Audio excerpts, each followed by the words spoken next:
Chez les peuples des monts Mandara, Hideh, Mafa, Sérac et leurs voisins, le sommet de la vie culturelle est une fête dans laquelle des taureaux, chacun gardé et enfermé depuis plusieurs mois, sont poussés à courir en liberté dans le seul but de les reprendre et de les réintégrer dans leurs étables. Le lendemain, la bête est abattue.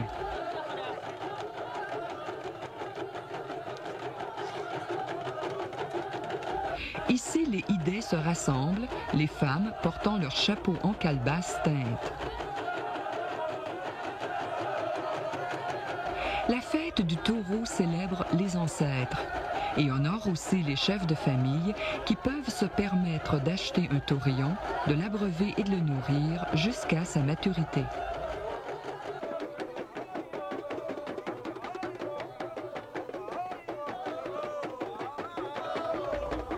Les femmes de la famille dansent, tenant des pierres pour montrer aux yeux de tous le poids de viande qu'elles recevront. À l'intérieur, on pratique des rites pour protéger le taureau et ceux qui vont le maîtriser. Pourquoi la fuite et la reprise du taureau est-ce le centre de la fête? Cela fournit à l'humanité un patron à suivre dans ses actions, dans un monde où tout est possédé par les esprits.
Un symbole essentiel.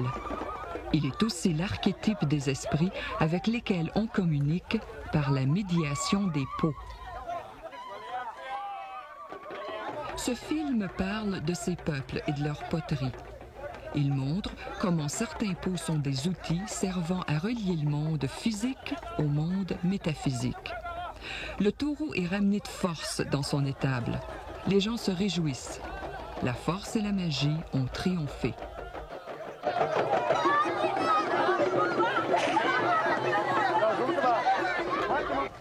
La foule s'en va voir lâcher le taureau dans une ferme voisine, repérable ici chez les Hideh, par un abri en natte construit en haut du mât sacré qui se dresse dans la cour des ancêtres.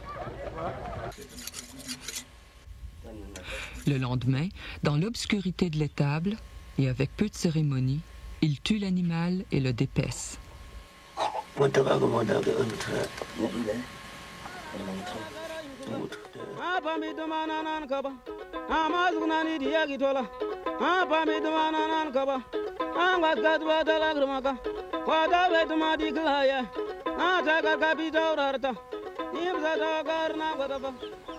Il y a des pots partout. On les utilise pour cuisiner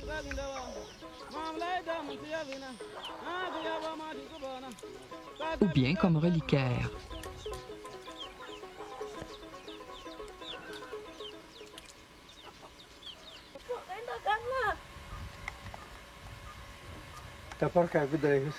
Il y a des jarres pour transporter et stocker l'eau et la bière.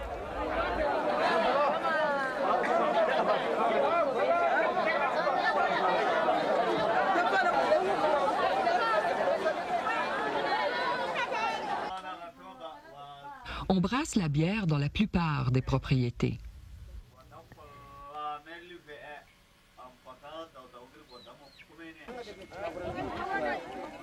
La nourriture est servie dans des céramiques noires polies. Les pots ont des utilisations inattendues. ici pour obturer un grenier, là comme ruche. Certains marquent le rang social de leurs propriétaires.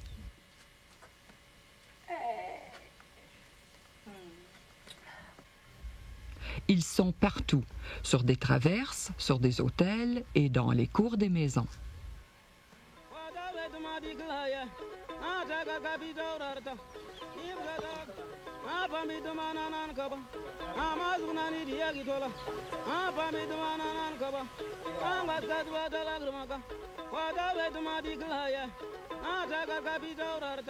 Beaucoup font le lien avec le monde spirituel.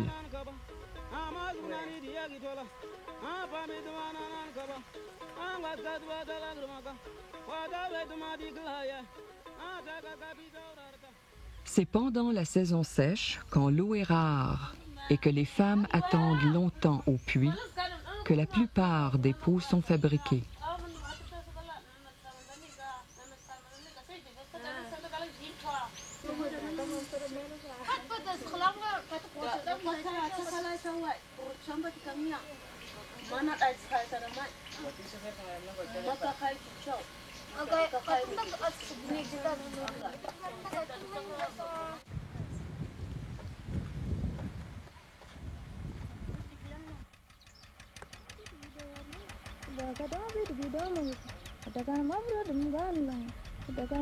Nous sommes au village de Sirac, un jour de mai, à la fin de la saison sèche de 1989.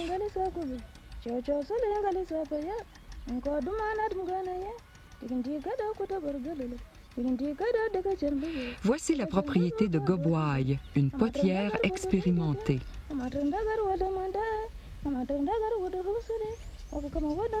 Son lieu de travail est un abri temporaire qui redeviendra un champ quand la pluie arrivera.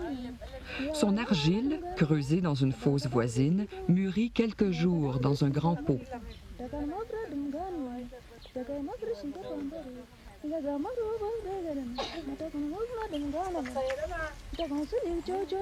Elle foule l'argile pour l'homogénéiser.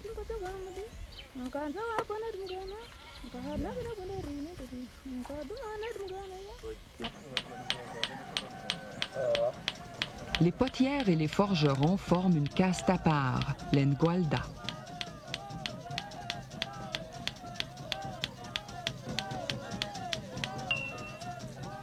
Divay, le mari de Goboy, est forgeron. Il travaille dans sa forge, aidé par les hommes de l'autre caste, les Veuvailles.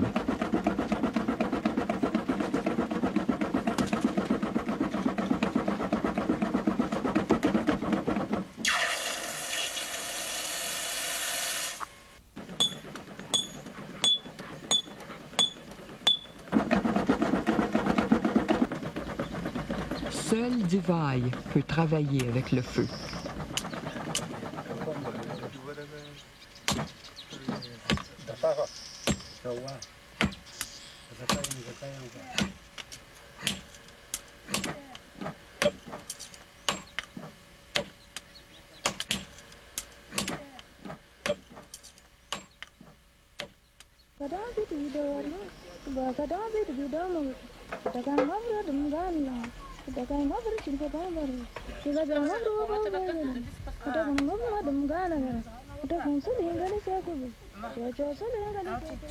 Goboy commence un pot en modelant un cône d'argile. La chamotte, des tessons réduits en poudre, l'empêche de coller.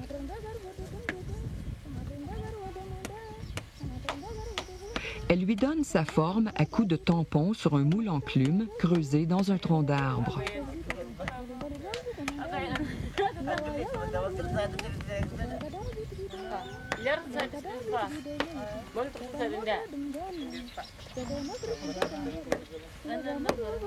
Des voisins et des amis s'arrêtent pour bavarder. Son atelier est un centre social pendant le repos forcé de la saison sèche.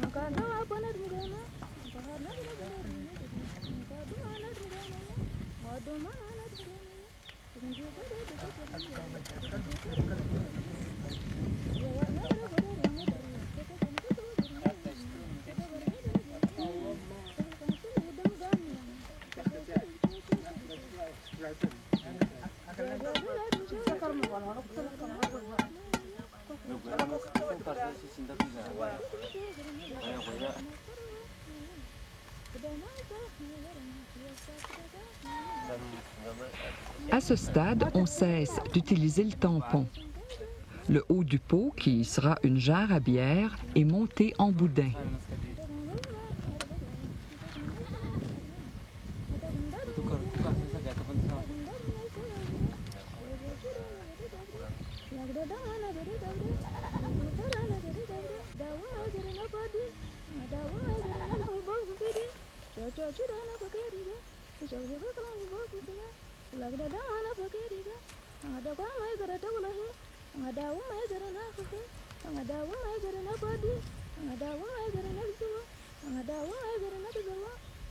Les boudins sont soigneusement unis les uns aux autres.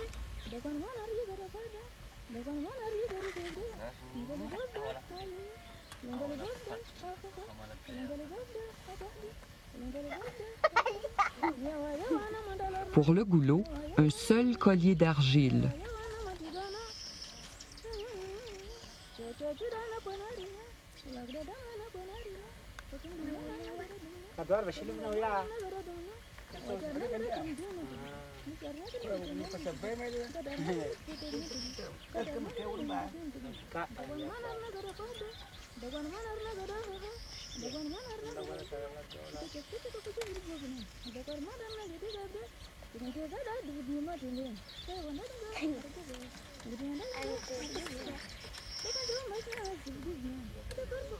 Les enfants observent et apprennent.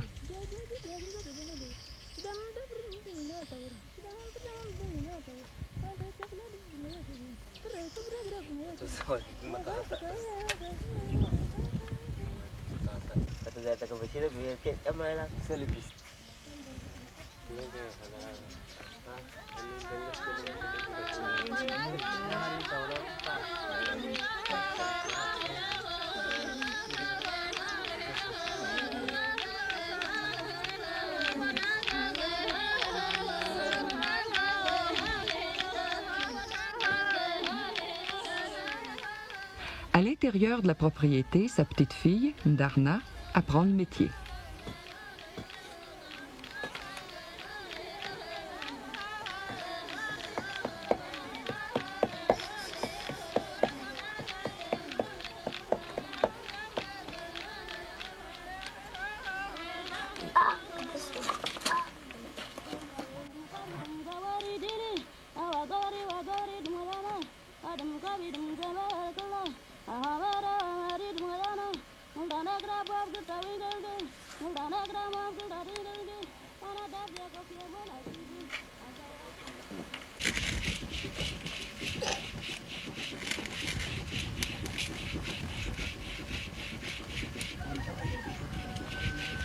La base d'une cuve plus large est façonnée sur le moule enclume.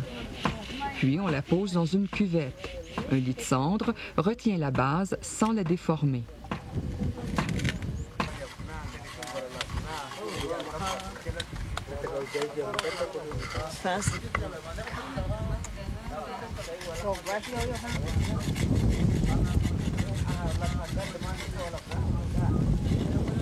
Gobwai monte la panse en boudin. Le premier épais est appliqué à l'intérieur, un autre plus fin à l'extérieur.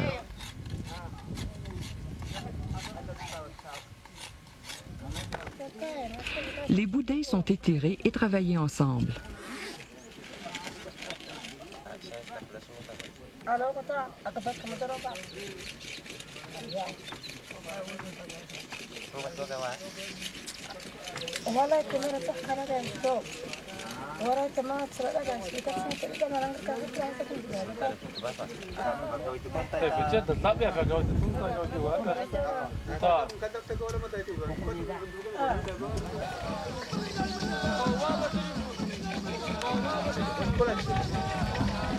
Quelqu'un fournit une cruche de bière de mil, la boisson locale.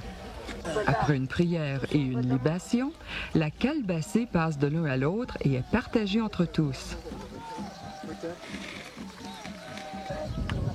Après une prière et une libation, la calebassée passe de l'un à l'autre et est partagée entre tous.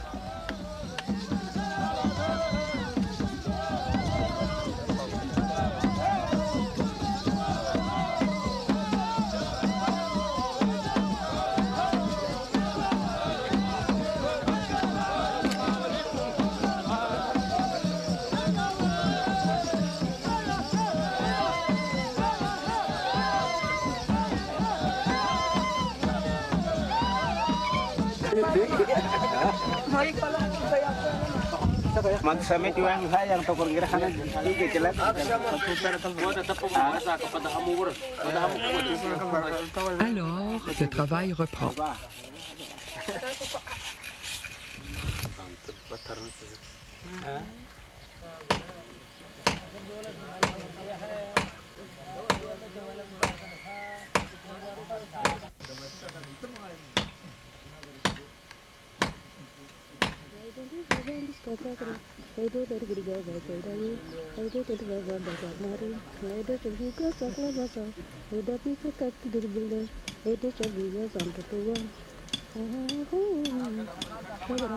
Plusieurs pots sont fabriqués en même temps et montés par étapes. On doit laisser sécher l'argile pour éviter que le pot s'effondre sous son propre poids.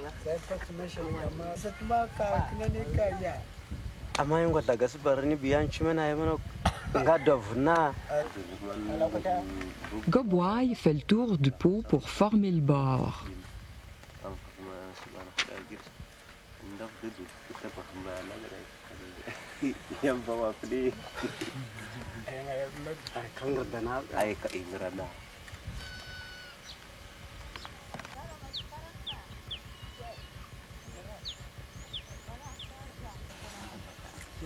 Le joint entre le col et la panse est renforcé en y ajoutant un boudin mince. Divers instruments sont utilisés pour la décoration. Ici, Goboy tord une roulette en lanière de feuilles de palmier.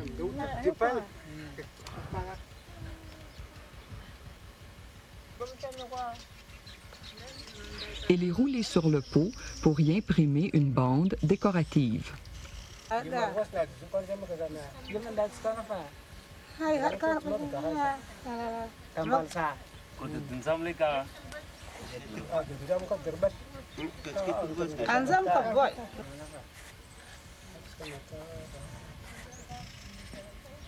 On lui met une anse.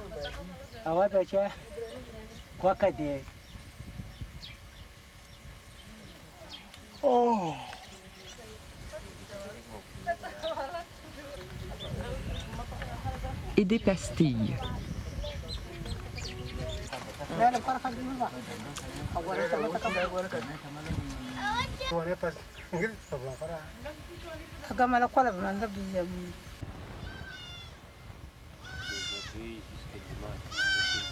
Un fragment de calebasse y imprime une autre bande.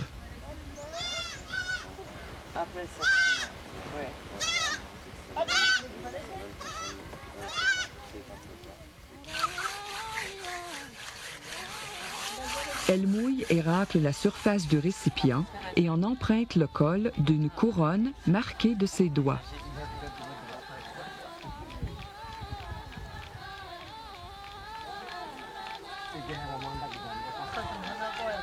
Puis elle fait plusieurs passes de roulettes sur la panse. Et cette cruche-ci, elle la dote de seins.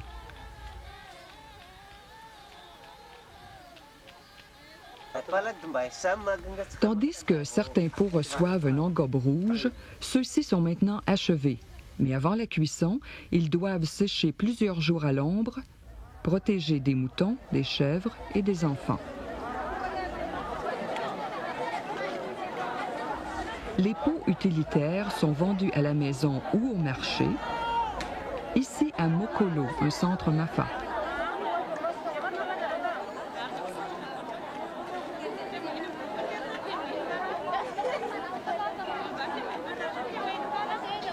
Des bols en céramique noire et des marmites, cruches et jarres en céramique rouge sont disponibles dans diverses formes et tailles.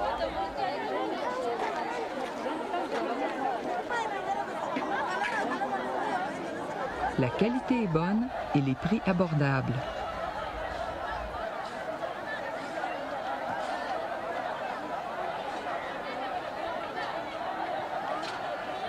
Les ménagères achètent assez de pots pour passer la saison des pluies qui durera 4 mois.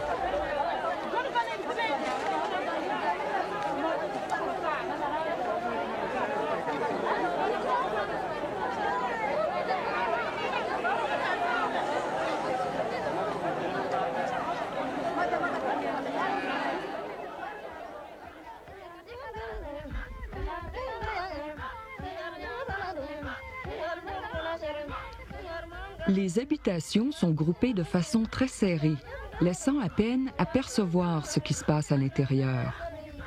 Une fois abandonnées, leur organisation est dévoilée. Un ensemble de huttes et de cours, de combles en dôme et de greniers. L'agencement des constructions permet d'identifier la salle de séjour, les chambres et la cuisine. Des pots sont encore en place sur les traverses ou ont été abandonnés sur la table à moudre en bas.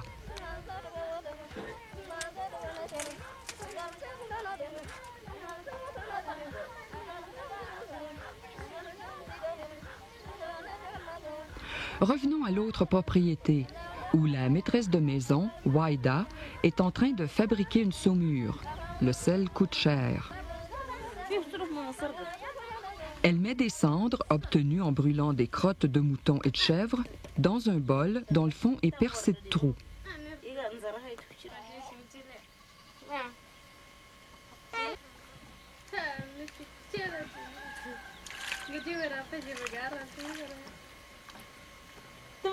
Elle ajoute de l'eau et emporte le mélange à l'intérieur.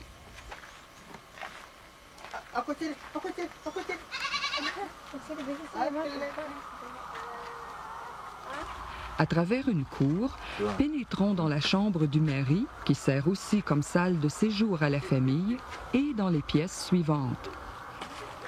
Le bol est posé sur un autre plus petit qui recevra le liquide salé, utilisé pour assaisonner les sauces et la viande.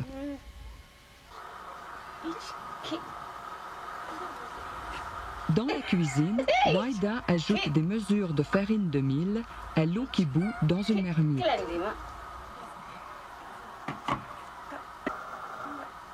Près de ce foyer, il y en a un autre, avec de grandes cuves scellées à leur place, dans lesquelles elle brasse sa bière.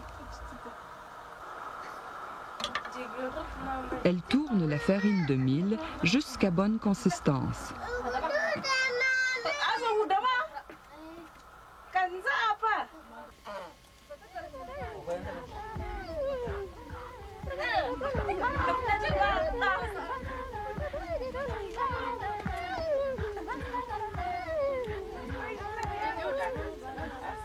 Les hommes et les garçons sont servis et mangent à part.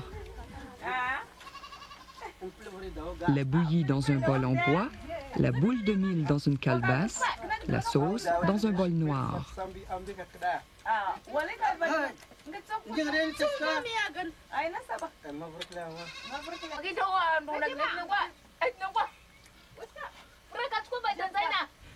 La viande est un produit rare que seuls les hommes cuisinent, et cela uniquement les jours de fête.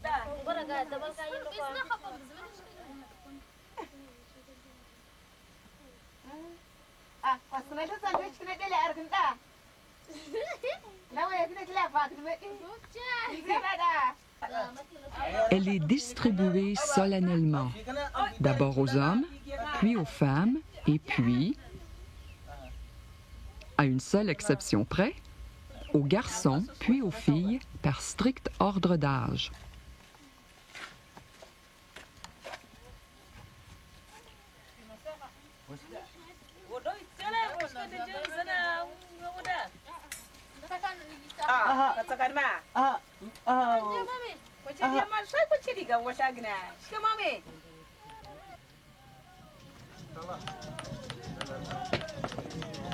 L'argile de potière est utilisée également dans le travail de forge.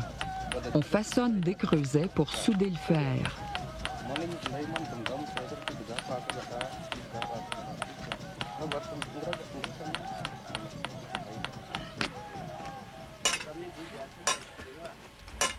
Les creux des soufflets sont des bols encastrés dans une masse d'argile.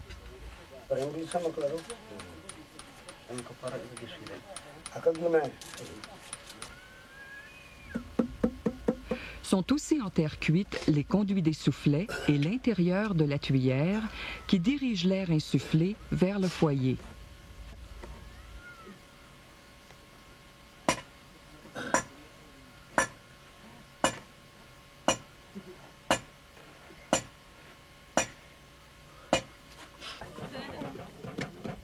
Dokwaza, un maître fondeur Mafa, a rempli les creusets de morceaux de fer. Une de ses belles-filles fait marcher les soufflets. Il place un creuset dans le foyer.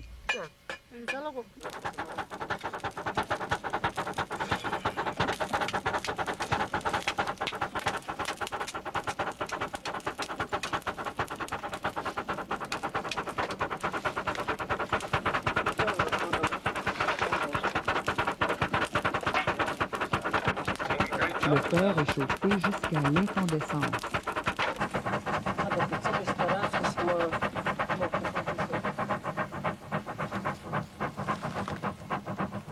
Après avoir comprimé le fer dans le creuset, Dokwaza retire la masse pâteuse du feu et la soude.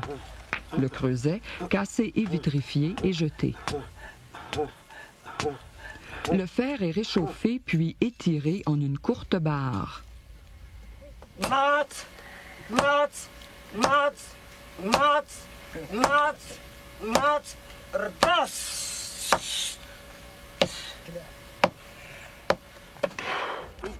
La céramique noire, bien moins courante que la rouge, est particulièrement associée à ses forgerons et ses potières, la Casa de Ngualda, qui représente moins de 5% de la population. Pour en parfaire le polissage, on la frictionne avec de l'huile et on la lisse avec des cailloux et des chapelets de graines.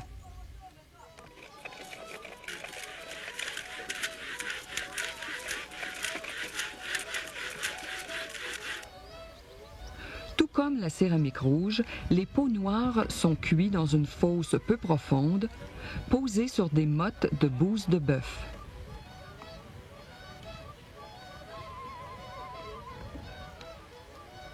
On met aussi de la bouse sur et entre les pots et de la paille par-dessus.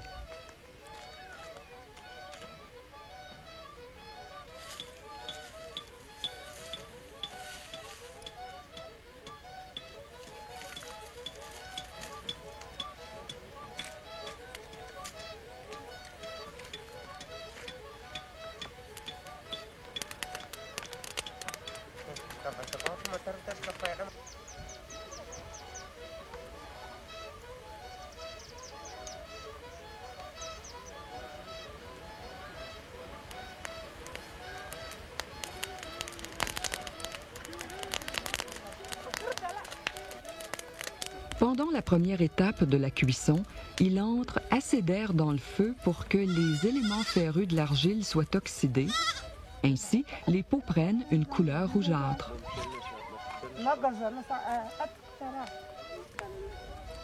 Mais ensuite, la poussière de crottes de chèvre et de mouton, déversée sur le feu, empêche l'air d'y pénétrer.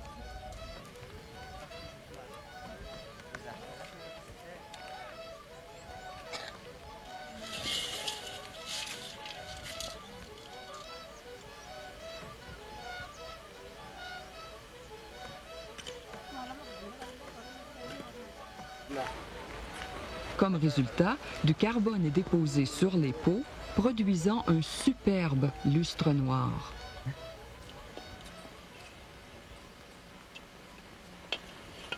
Autrefois, deux frères décidèrent lequel serait Ngualda et lequel serait Vavaille en enterrant deux fruits verts.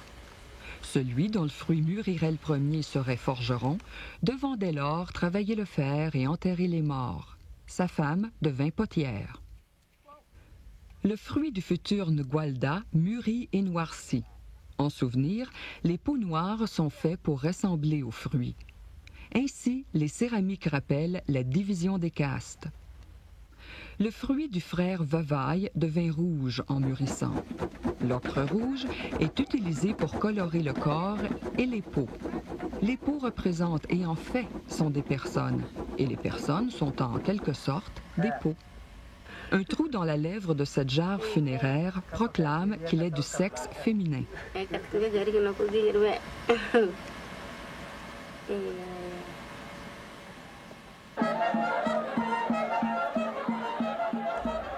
Tourou, le centre-idée, un jour de marché.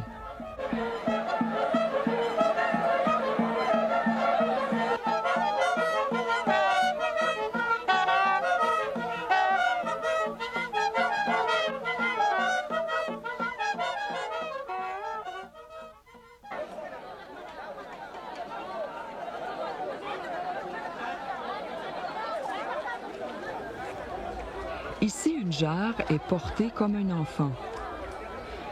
Dans le domaine de la décoration, qui donne une protection magique, on peut faire de nombreux parallèles. Des bandes de toutes sortes décorent les pots et les personnes. Des pastilles d'argile représentent des grains de céréales et aussi des colliers de perles.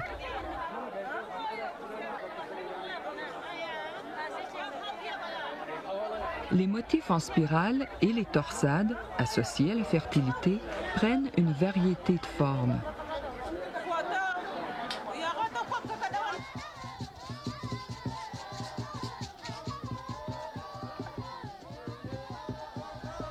On les retrouve dans la roulette et ses impressions et dans les bracelets portés par les parents des jumeaux.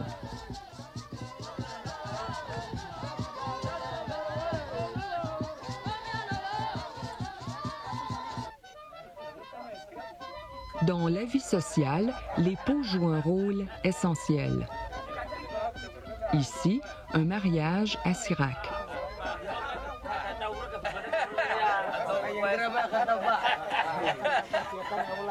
Certains, outre leur fonction instrumentale, marquent un statut social. Le pot à 3 pieds, lesquels forment comme des cornes, est associé aux hommes. Ils l'utilisent pour cuisiner les aliments protéiques. Sur une terrasse derrière la propriété, des pots retournés, enterrés à demi et percés témoignent des grossesses de la femme. Chacun contient un placenta et en est la tombe, celui d'un petit garçon étant placé dans un pot dont les 3 pieds ont été brisés.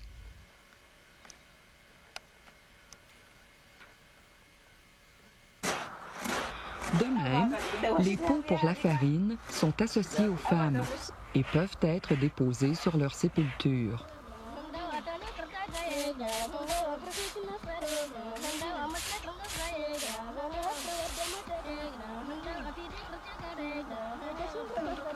D'autres pots marquent la réussite sociale. Seuls les aînés mâles de Sirac, qui ont célébré la fête des Golas, ont droit à ces pots.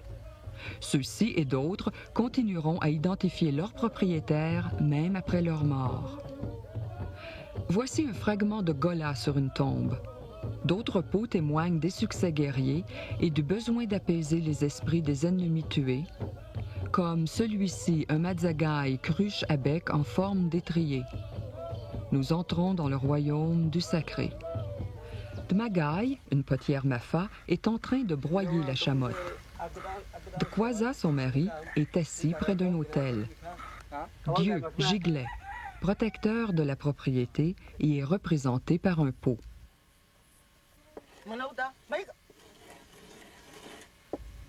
Dmagai est en train d'en fabriquer un nouveau. Sa technique ressemble à celle de Gobwai. Elle commence avec un tampon et un moule en plume. Mais elle pose même les petits pots dans une cuvette et continue à monter le pot avec des boudins.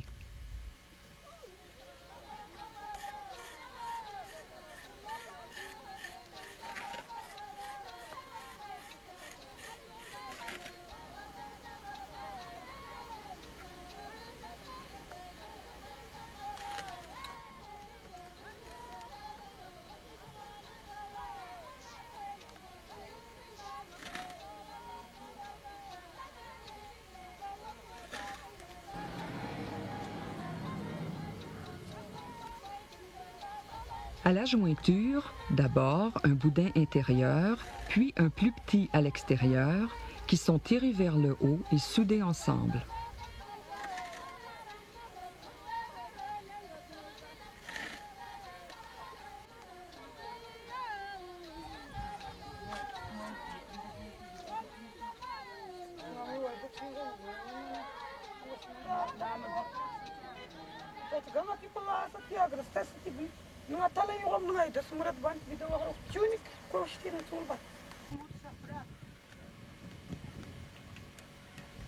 Longtemps, le pot a le même aspect que les autres petites cruches. Un col est ajouté et uni à la panse.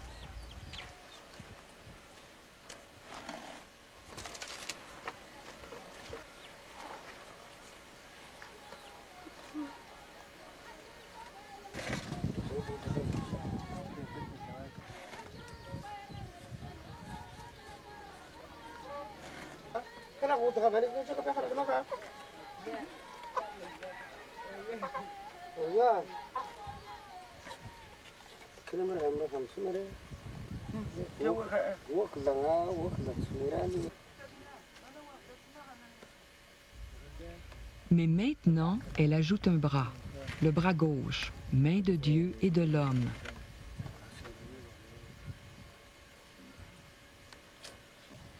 Participant dans cette entreprise commune, Dkwaza donne des conseils et forme les doigts.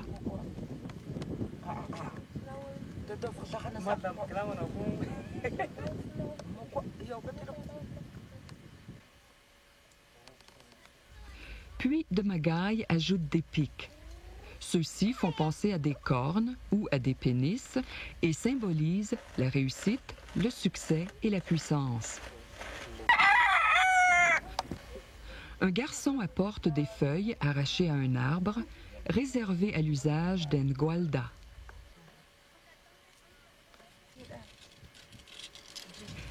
Une sert à former le rebord.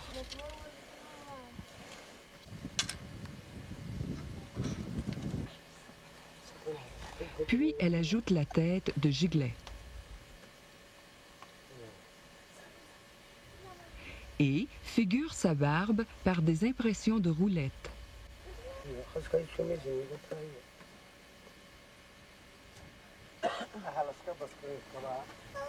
Et ses cheveux, comme il se doit, par des pastilles qui sont en même temps des grains. Après l'impression d'une bande de décoration avec un peigne de potière, puis quelques touches de finition, le pot est prêt pour la cuisson. Mais il n'est pas encore sacré.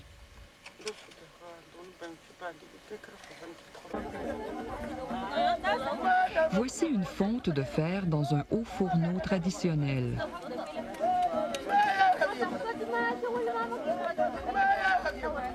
Pour celle-ci, 2 pots Giglet ont été fabriqués.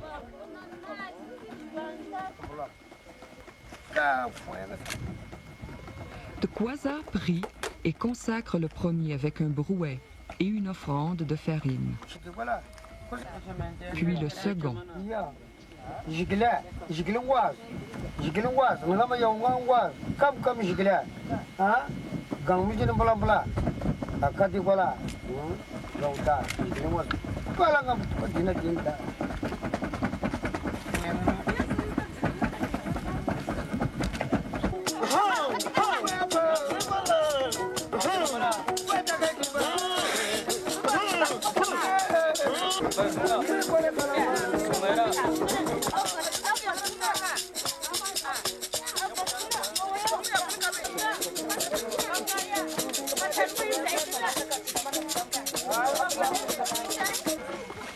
Plus tard, pendant la fonte, il invoque la présence de Giglet par une prière et par le sacrifice d'un coq.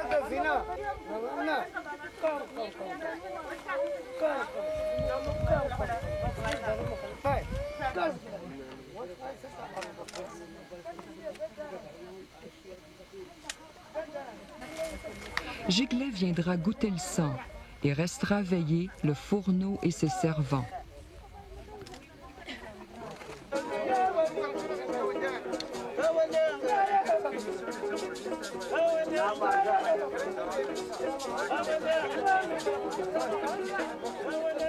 Les pots Giglet de formes diverses sont placés à l'extérieur des habitations et à bien d'autres endroits.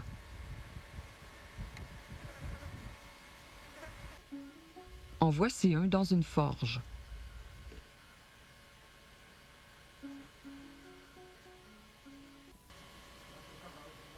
Et encore un sur une étagère à côté d'un autre pot sacré. Chaque Mafa a un double spirituel dont l'existence est intimement liée à la sienne et qui, à l'occasion, exige qu'on l'apaise. Dkwaza dit que cette petite cruche incrustée d'offrandes était la demeure du double spirituel de son père, même avant sa naissance. La sienne est installée sur une étagère au-dessus de son lit. Quand une personne meurt, son esprit continue de vivre et de jouer un rôle dans les affaires de sa descendance. Ici, une jarre destinée à représenter un père décédé, mais servant entre-temps de pot à eau. Encore une fois, les pics représentent des cornes.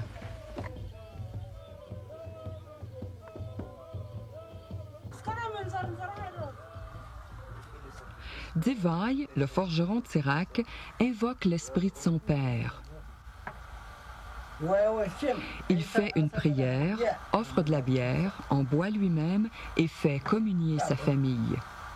Son père sera attiré par l'offrande à aider son fils et à le protéger contre les attaques des sorciers et d'autres dangers. De telles peaux représentent les générations du père et du grand-père.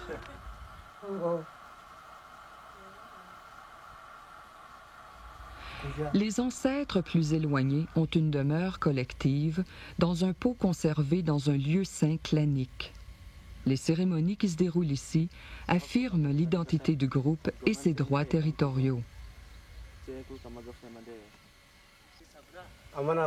Ces pots sont pour les esprits de tous ceux qui ont été tués par les membres du clan.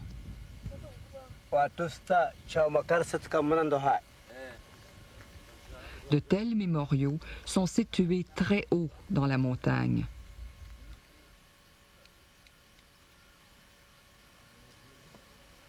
L'un des esprits les plus puissants est celui du mil, la graine de base qui pourvoit à la vie. Le mil a un pot à lui, conservé au-dessous du grenier. En voici un avec la bouche scellée pour retenir l'esprit. Voici un autre, la bouche barrée pour la même raison.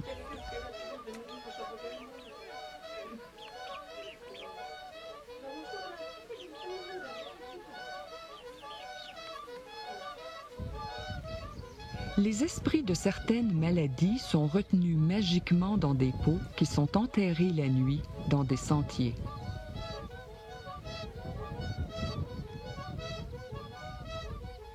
Le premier passant à l'enjambée risque d'être possédé par l'esprit et atteint de la maladie.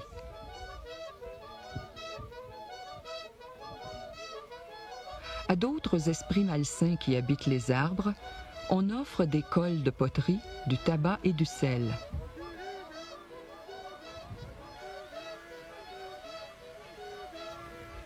Une morsure de lézard aide à soigner les maux d'oreille. Un peu partout se trouvent les lieux sacrés aux esprits susceptibles d'être influencés par la prière et l'offrande, et par des pratiques magiques appuyées, et il le faut, par l'effort direct de l'individu. Lors d'un enterrement, la personne est transformée en ancêtre, et l'esprit se prépare à quitter le corps.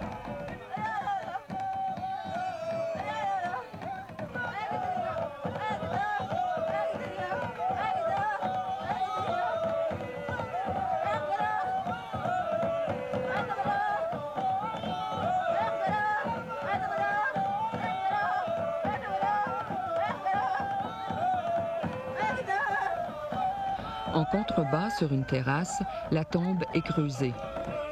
Quartier par quartier, les hommes en tenue de guerre et les femmes qui pleurent arrivent pour saluer les veuves. Les hommes s'installent pour chanter au rythme des tambours pendant que les femmes dansent.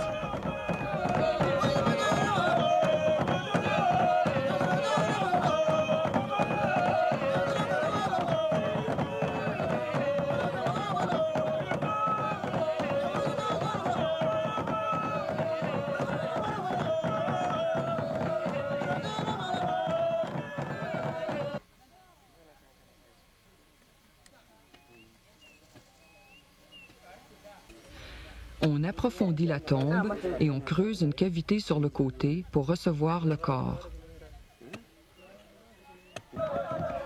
Les femmes de la famille ululent du haut des terrasses.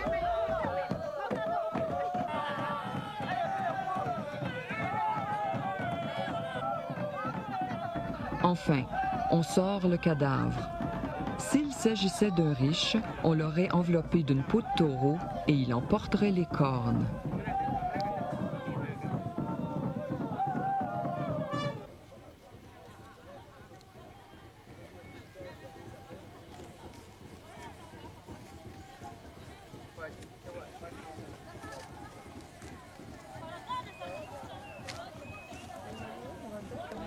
Une offrande est faite à l'esprit du défunt, encore uni à ses demeures corporelles. Puis le cadavre est descendu dans la fosse.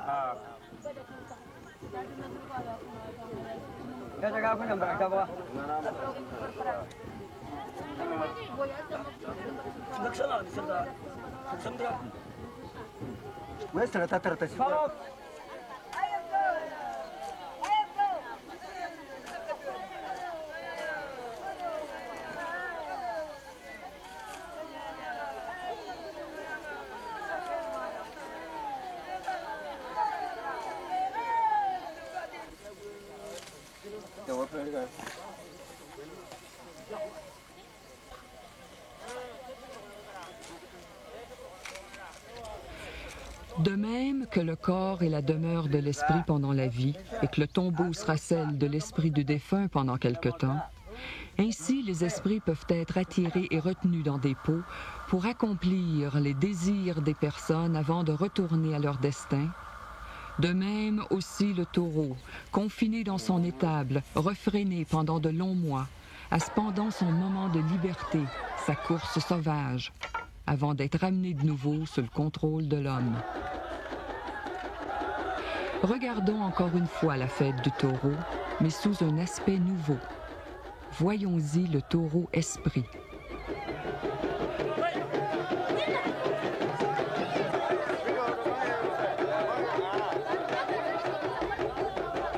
Le taureau est consacré par la farine lancée sur sa bosse.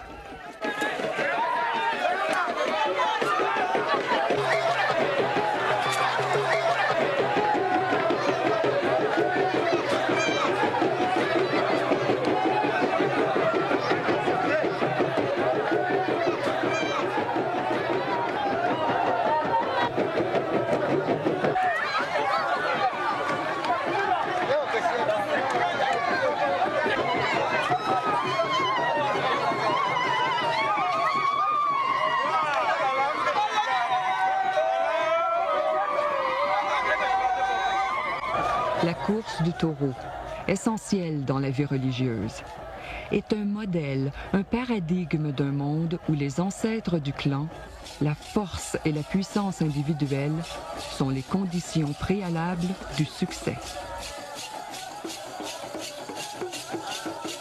Il célèbre cette prérogative exclusive de l'homme d'agir sur le monde à travers les esprits.